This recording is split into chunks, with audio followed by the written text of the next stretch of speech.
entering downtown Copper's Cove, and shortly we'll be exiting downtown Copper's Cove.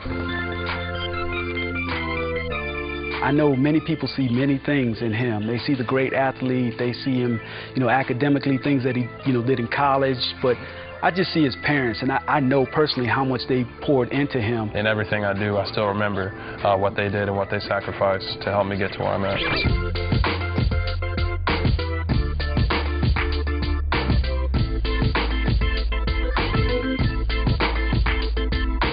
Even though I never experienced the military life firsthand, I did experience it secondhand as a military brat. USAA is helping me truly give back to the people that helped me get to where I'm at. Robert had turned 13. I left here on Robert's birthday, unexpectedly. Where were you stationed? Well, I went from here to Kuwait, and then of course we went into Iraq. Told me I was the man of the house, so I had to take care of my sisters and my mom. We're in the military. It's a volunteer army, so nobody drafted us or made us do it. We did this because we wanted a better life for you guys. He understands the sacrifice because he lived it. I know when he went over there, he had a family that he was fighting for. Not only was he representing his country or fighting for his country, but he had a family to fight for to get back to. And when you know that your parents have sacrificed, you've seen it, you've lived with it, you've been a part of it, you've heard it, and I think that's one of the things that has helped driven Robert Griffin.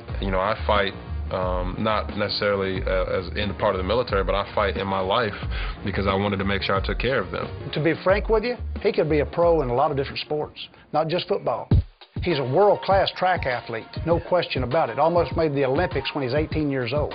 He was a starter on the basketball team as a freshman and was the best basketball player we had at that time. When the football just took off, they said it can't be the same kid that was running track. And first place, Robert Griffin from Copper's Cove. All through high school, when he would finish his workouts, which are hard workouts, he'd be pulling a tire up a hill on the way home. Just him and the mom or dad falling in a car with their hazard lights on, and he'd be running those hills pulling that tire. So I knew, based on what I was seeing him in practice, what he was going to do. I told him he was going to break the record the first year he ran it. Did I not? He break the record? And then from every time he ran, he broke the record.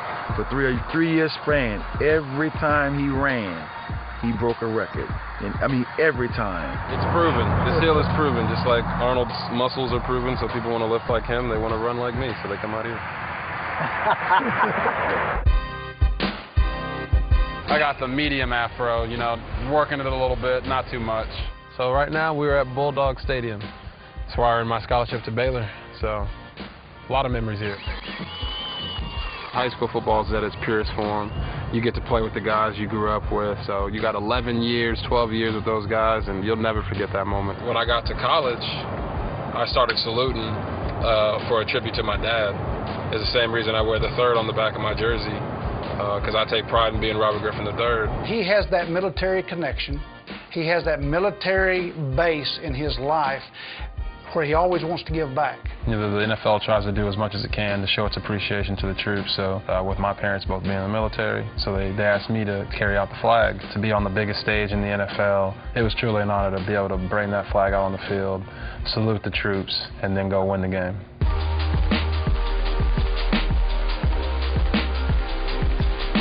Times that he's shown his most emotion or said he was proud of me was in the times when I failed. Or I felt like I failed.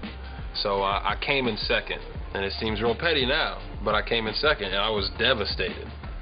And he came to me and he said, "I'm proud of you, son." And that lifted me up. And then, after that, I won a lot of gold medals. But I know that he's proud of me. He doesn't have to say it. So he's never heard me say some of this stuff, so he's going to start getting emotional. Look at him. Look at him. To tell my dad that he was my hero, even though he thought it was Michael Jordan or John Elway, and talk to him about when he left in 2003 on my birthday, how it was the worst day ever, and then how it was the best day ever that when he came back and I was able to jump into my dad's arms, and to tell my mom, just how much I appreciated her doing the things that she did. He respects and loves us for the sacrifices that he knows that we made for him. It was just to see the look on their faces, and I could see my dad was taken by some of the things that I said to him, just because he'd never heard me say that before, and something he needed to hear, and it just took me to be 23 for him to hear it.